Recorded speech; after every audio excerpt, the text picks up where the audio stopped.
Then the interpreter took him and led him up toward the door of the palace. And behold, at the door stood a great company of men, all greatly desirous of going in, but daring not to go. Well, go on. After you, good sir. Not at all. Age before beauty, you know. To the contrary, 'tis fools rush in. There also sat a writer at a little distance from the door, at a table side, with a book and his inkhorn before him. To what purpose this writer? His work it is to take the name of him that should enter therein. Come, come. Is there not a man among you with enough faith to take the kingdom of heaven by violence? No answer.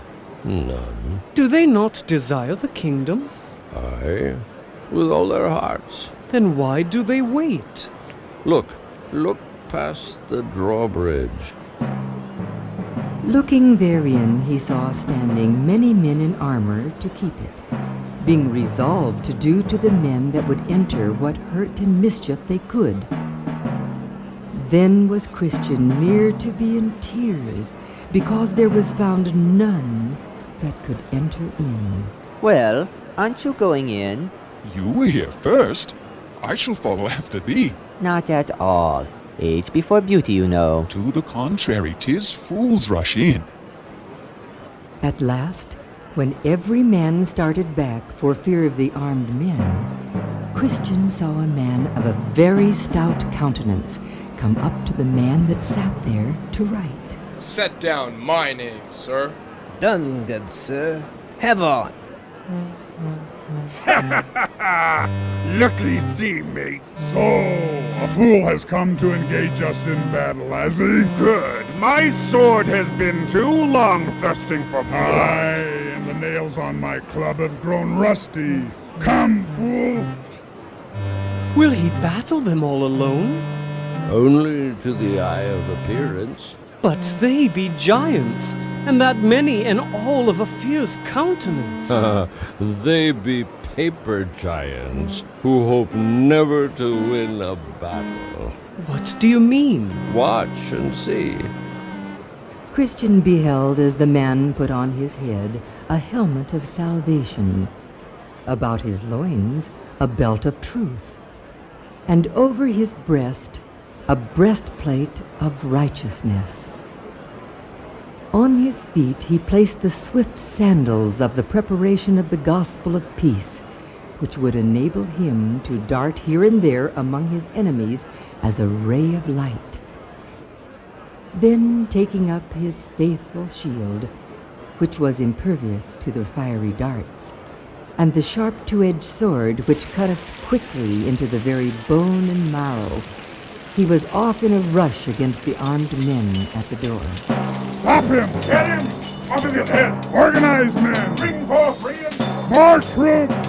Stop him! He has no chance. Watch. The men at the door laid upon him with deadly force. But the man, not at all discouraged, fell to cutting and hacking most fiercely.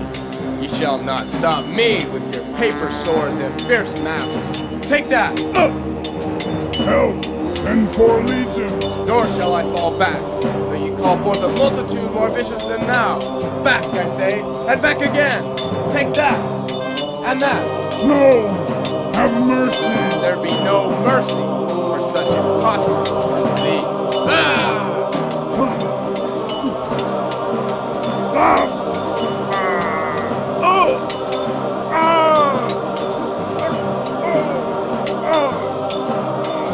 After he had received and given many wounds to those that attempted to keep him out, he cut his way through them all, and pressed forward into the palace and toward the prize of his high calling. At his pressing through there was a pleasant voice heard from those that were within, even of those that walked upon the top of the palace.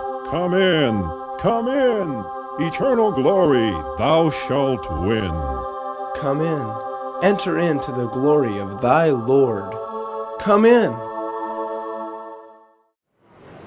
I think I know the meaning of this. Oh? Those of fierce face and shining swords were but actors in a play.